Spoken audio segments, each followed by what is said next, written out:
whatever happens, you know we're gonna repair. Tu sais, j'étais forcée d'admettre qu'au lendemain de mes 41 ans, je m'étais imaginé ma vie bien différemment. Et en plus, je réalisais que je ne savais même plus qui j'étais. Tu dois te demander comment c'était arrivé. Je sais plus trop. Enfin, je sais que cela s'était fait progressivement, tu sais, de manière assez sournoise, jusqu'au couperet final. Le couperet final, celui qui me fit tomber plus bas que terre, même si en apparence je restais debout. Après, il le fallait bien dans le contexte qui était celui de l'époque. J'avais pas le choix. Au final, avec le temps, je réalisais que j'étais tombée plusieurs fois, que cela m'affaiblissait toujours un peu plus. Seulement, je n'en avais aucunement conscience. Tu comprends? Il fallait rester debout, il fallait se battre, il fallait avancer. Au final, est-ce que j'étais à plaindre? On m'a répété qu'il y avait pire, et honnêtement, j'étais d'accord. Alors, je laissais dessiner en apparence mon sourire de circonstance. J'écrasais ma douleur afin qu'elle disparaisse. Je tenais un discours positif. Tu sais, un discours que je voulais convaincant auprès des autres, en espérant qu'il résonne en moi, tel un écho permanent qui viendrait discipliner mes états d'âme. À l'intérieur, je te le dis honnêtement, mon cœur était écrasé. Mon cœur, il était brisé. Je peux te dire que je saignais sans arrêt, en continu. Et le pire, c'est que je m'attendais même pas à ce que cela s'arrête. Hélas, je m'y étais habituée. La vérité, c'est que cette façon de jouer qu'on me connaissait, elle était à l'extrême de la tristesse qui régnait en moi. Le pire, c'était que je l'ignorais. Et faire semblant demande beaucoup d'énergie. Énormément d'énergie même. Je sais pas si ça te parle.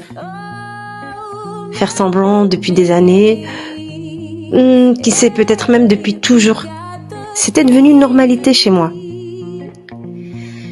Je crois que j'avais développé cette façon de faire comme un mode de survie, mais ça me coûtait tellement et j'étais épuisée. Sauf que je ne m'en rendais pas compte.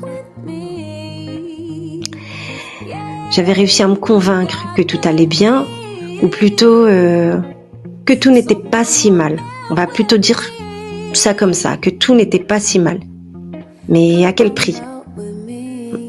Je te le dis, au prix de mon bien-être, de ma santé physique et surtout de ma santé mentale. Tu vois, la chute finale, elle ne m'a pas laissé le choix. Elle m'a réveillée brusquement. C'était comme un miroir. Elle venait refléter la réalité que je refusais de voir depuis longtemps. En moi, c'était le chaos total. Et l'accumulation des épreuves, l'accumulation de traumatismes, tout ça, c'était comme un océan de mots dans lequel je commençais à me noyer. Et paradoxalement, j'ai vu cette chute finale comme une perche. Disons-le, la perche de la dernière chance. Avec le temps, au prix d'efforts, de travail, d'introspection, d'aide, de soutien, j'ai réalisé combien j'avais été mon propre ennemi en refusant d'écouter mes mots et en m'infligeant cette injonction de toujours supporter plus. Franchement, j'ai tellement manqué de bienveillance à mon égard. J'ai été tellement dure avec moi-même, là où en plus, je savais être beaucoup plus conciliante avec les autres. C'est vrai, ce cheminement, il n'a pas été des plus simples. Tu sais, il fallait déconstruire ma cartographie interne, il a fallu replonger dans le passé, que je travaille à me comprendre. En fait, avec du recul, je me dis, cette chute finale, c'était comme une bénédiction. Elle a exigé de moi que je m'arrête, que je me représente de manière claire la réalité. Honnêtement, aujourd'hui, je le dis, j'étais particulièrement affectée. Et en même temps, pour la première fois de ma vie, J'étais prête à m'accorder du temps, à m'occuper de moi. De moi. Et je t'avoue, c'était une chose qui m'était absolument inconnue. C'était pas naturel, de par mon éducation, de par ma culture. En tout cas, je voulais m'en sortir. Je voulais changer.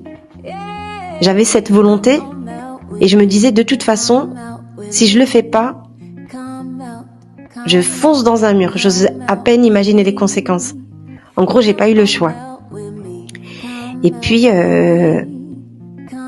grâce à tout ça, aujourd'hui, je m'inscris dans une démarche qui est de prendre soin de moi. Et c'est dans ce contexte que j'ai décidé de lancer mon podcast. Je vais partager mes expériences, mon introspection, mes lectures, mes réflexions. Et surtout, j'espère que ça résonnera en toi et que ça puisse t'aider. Bon, toujours dans la bienveillance, bien sûr. C'est le mot d'ordre. Pour finir, je vais te citer Jean de La Fontaine. Et je pense que ça résumera bien la situation. Il disait « Qui mieux que vous sait vos besoins ? Apprendre à se connaître est le premier des soins. » Merci pour ton écoute. Plus que tout, prends soin de toi. Et à très vite pour un nouveau moment de partage. No matter what happens, we got the heat.